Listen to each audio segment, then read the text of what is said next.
इंतखाबात में मुबैना धांधली की जुडिशल इंक्वायरी के लिए सुप्रीम कोर्ट लाहौर रजिस्ट्री में दरख्वास्त दायर। दरख्वास्त में इलेक्शन कमीशन, वफाकी हुकूमत समेत दीगर को फरीक बनाया गया है। शहरी की जानिब से दायर दरख्वास्त में इस्तदा की गई है कि इलेक्शन में मुबैना धांधली की तहकीकात जुडिशल इंक्वायरी के जरिए करवाई जाए। महंगाई की चक्की में पिसे अवाम पर एक और बिजली बम गिराने की तैयारी। CPPA ने फी यूनिट कीमत में ₹7.13 इजाफे की दरख्वास्त नेपरा में जमा करा दी है। कीमतों में इजाफा जनवरी की फ्यूल कास्ट एडजस्टमेंट की मद में मांगा गया है। नेपरा अथॉरिटी दरख्वास्त पर 23 फरवरी को समाअत करेगी। इलेक्शन कमीशन के 2 बेंच आज 40 इंतखाबी उज़रदारियों पर समाअत करेंगे। यास्मीन राशिद, आलिया हमजा, कैसरा इलाही और दीगर की दरख्वास्तों पर समाअत होगी। इलेक्शन कमीशन में फॉर्म 45 की बुनियाद पर इंतखाबी नतायज जारी न करने से मुतल्लिक दरख्वास्तें ज़ेर इल्तवा हैं। 190 मिलियन पाउंड रेफरेंस में बानी PTI और बुशरा बीबी पर फर्द जुर्म की कार्रवाई फिर मौखर। एहतसाब अदालत के नए जज नासिर जावेद ने अडयाला जेल में समाअत करना थी। नए जज के चार्ज न लेने के बायस कार्रवाई बगैर समाअत 23 फरवरी तक मुलतवी। पार्टी और नूरे की हुकूमत साजी का ऊंट किस करवट ना बैठ सका। आज फिर बैठक लगेगी। मुज़ाकरात का छठा दौर मुमकिन तौर पर हतमी होने का इम्कान। आसम नज़ीर तारड़ का कहना है कि बातचीत मुस्बत अंदाज में जारी है। काबीना में पीपल्स पार्टी की शमूलियत के हवाले से कुछ चीज़ें पहले से तयशुदा हैं। उम्मीद है आज मामला तय पा जाएंगे और मुआहदा भी हो जाएगा। पीपल्स पार्टी के सीनियर रहनुमा कमर जमान कायरा का कहना है कि हमने वजारतें लेनी ही नहीं। मुज़ाकराती कमेटी के एजेंडे में यह कभी था ही नहीं कि हम काबीना का हिस्सा होंगे। नए वज़ीर आज़म 2 मार्च तक मुंतखब किया जाएगा। तब तक बाकी मामला तय कर रहे हैं ताकि बाद में मसला ना हो। पीपल्स पार्टी ने स्पीकर कौमी असम्बली और पंजाब में गवर्नरशिप मांग ली। नून लीग के एक ओहदा देने पर रजामंद। PP को खैबर पख्तूनख्वा में गवर्नरशिप देने की पेशकश। दोनों जमातों के दरमियान मुज़ाकरात में डेडलॉक की अंदरूनी कहानी सामने आ गई। जरदारी के सदर शहबाज शरीफ के वज़ीर आज़म होने और चेयरमैन सेनेट नून से होने पर दोनों जमातों का इत्तफाक। पीपल्स पार्टी वफाक और पंजाब में वजारतें नहीं लेगी। दूसरे मरहले में वजारतों का हिस्सा बन सकती है। नून लीग ने 6 माह के अंदर पंजाब में बल्दियाती इलेक्शन का मुतालबा भी मान लिया। MKM की मुस्लिम लीग नून और पीपल्स पार्टी को हुकूमत साजी में ताउन की यकीन दहानी। हुकूमत में शामिल होने के लिए नून लीग से 3 नुकाती आईनी तरमीम पर हिमायत भी मांग ली। दोनों जमातों की मुज़ाकराती कमेटी के दरमियान मुलाकात के बाद गवर्नर सिंध कामरान टिसोरी ने सहाफ़ियों से गुफ्तगू करते हुए कहा कि हमने दोनों जमातों को अपनी हिमायत की यकीन दहानी करा दी है। उम्मीद है आज ही एलामिया जारी होगा। सुन्नी इत्तेहाद कौंसिल ने इलेक्शन कमीशन में मखसूस नशिस्तों के लिए दरख्वास्त दायर कर दी। मौक़िफ़ इख्तियार किया कि PTI के हिमायत याफ्ता 50 कामयाब उम्मीदवार सुन्नी इत्तेहाद कौंसिल में शामिल हो चुके। इन्हें हमारा मेंबर शुमार किया जाए। इलेक्शन कमीशन से सुन्नी इत्तेहाद कौंसिल को ख़वातीन और गैर मुस्लिम मखसूस नशिस्तें अलॉट करने की इस्तदा।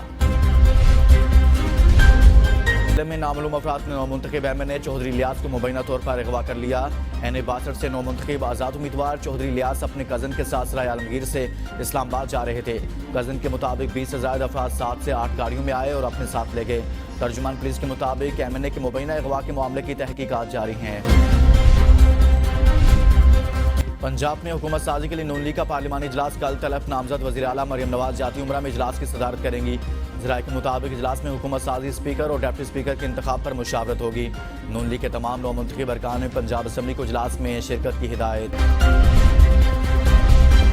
निगरान वज़ीर आज़म का रिटर्निंग अफसरान की ट्रोलिंग करने वालों के खिलाफ कार्रवाई का ऐलान। अनवारुल हक काकड़ कहते हैं पाकिस्तानी अवाम ने 8 फरवरी को वाज़ेह तौर पर मुनक़सम मैंडेट दिया। कुछ अनासिर सोशल मीडिया पर सरकारी मुलाजमीन पर दबाव डालने के लिए मुख्तलिफ हरबे इस्तेमाल कर रहे हैं। ये हरबे आर्टिकल 5 आइन के दीगर आर्टिकल्स और मुल्की कवानीन की सरीहन खिलाफ वर्जी हैं। रियासत पाकिस्तान अपने आइनी फ़राइज़ की अंजामदही में सरकारी मुलाजमीन का दिफा करेगी। रियासत और अवामी खिदमत करने वाले सरकारी मुलाजमीन से हमारी वाबस्तगी में कोई शक नहीं होना चाहिए। फारूक हबीब जुडिशल कम्प्लेक्स तोड़फोड़ केस से डिस्चार्ज, गिरफ्तारी मतलूब नहीं। तफ्तीशी अफसर का इंसदाद दहशतगर्दी अदालत में बयान। केस की समाअत जज अब्दुल हसनात मोहम्मद जुल्करनैन ने की। फारूक हबीब की जानिब से दरख्वास्त कबल अज़ गिरफ्तारी जमानत वापस ले ली गई। इंतखाबी धांधली के इल्जामात पर इलेक्शन कमीशन की इंक्वायरी कमेटी का इजलास कुछ देर बाद होगा।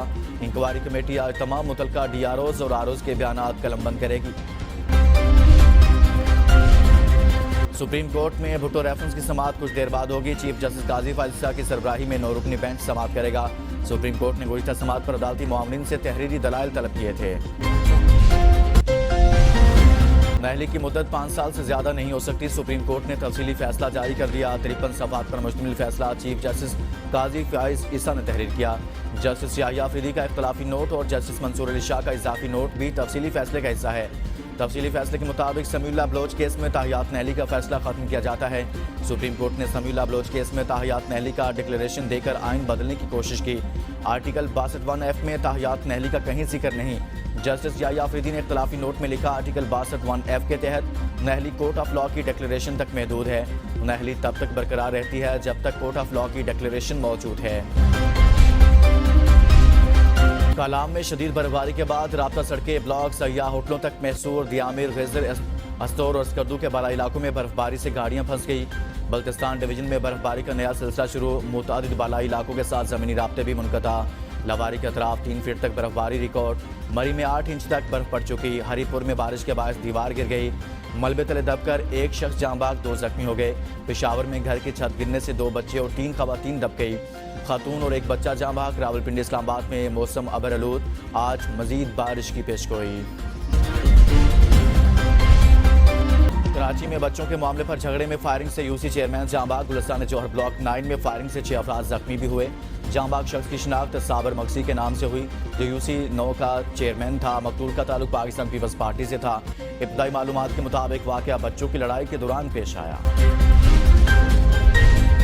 भारतीय वज़ीर-ए-आज़म के दौरान श्रीनगर के खिलाफ कश्मीरी आज यौम इस्याम मना रहे हैं। लाइन ऑफ कंट्रोल के दोनों तरफ एहतजाज किया जाएगा।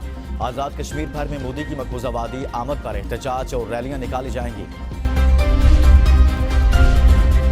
इस्राइली फौज के गजा में रहायशी इलाकों और अस्पतालों पर हमले जारी। मजीद 107 फ़लस्तीनी शहीद। फ़लस्तीनी शहदा की मजमूई तादाद 29,000 से बढ़ गई। इसराइल का रमज़ान तक इसराइली यरगमाली रिहा न होने पर रफ़ा में ज़मीनी ऑपरेशन का ऐलान। यूरोपीय यूनियन ने इसराइल को रफ़ा पर चढ़ाई करने से खबरदार कर दिया। वज़ीर ख़ारजा का कहना है कि रफ़ा पर हमला 15 लाख बेघर फ़लस्तीनियों के लिए तबाहकुन होगा। हमास के खान यूनिस में हमले में कई इसराइली फ़ौजी हलाक और मुतादिद को ज़ख्मी करने का दावा। इसराइली वज़ीर-ए-आज़म नेतन्याहू का फ़लस्तीनी रियासत के मुतालबात को मुस्तरद करने के लिए कानून साजी का इंदिया। कहा, 2 रियासती हल के लिए बढ़ते हुए मुतालबात के इक़दाम करेंगे। इसराइल जंग के बाद मकबूजा मगरबी किनारे और गजा पर मुकम्मल सिक्योरिटी कंट्रोल बरकरार रखेगा। नेतन्याहू ने कहा कि 5 माह से हम एक बेमिसाल सियासी मुहिम चला रहे हैं। इस मुहिम ने हमारे जंगजुओं को जंग के तमाम अहदाफ हासिल करने के लिए कार्रवाई की आज़ादी दी। ब्राज़ीली सदर के गजा में नस्लकुशी के बयान के बाद इसराइल और ब्राज़ील में कशीदगी बढ़ गई। ब्राज़ील ने इसराइली सफ़ीर को मुल्क से निकाल दिया, अपना सफ़ीर भी वापस बुला लिया। इसराइल के साथ सफारती ताल्लुकात भी मुनक़ता कर दिए। ब्राज़ीली सदर ने कहा था, गजा में नस्लकुशी होलोकास्ट है। पापुआ न्यू गिनी में कबाइल के दरमियान तसादम, 64 अफराद हलाक, मुतअद्दिद जख्मी हो गए। वाक़या सूबे अंगा में पेश आया, जो अब तक होने वाला सबसे खौफनाक कबाइली तसादुम है। अंगा में ज़्यादातर कबाइली तसादुम की वजह ज़मीन और दौलत की तकसीम। और PSL 9 में आज मुल्तान सुल्तान्स का इस्लामाबाद यूनाइटेड से टाकरा होगा। लाहौर कलंदर्स को मुसलसल दूसरी शिकस्त। कोयटा ग्लैडिएटर्स ने 5 विकेटों से हरा दिया।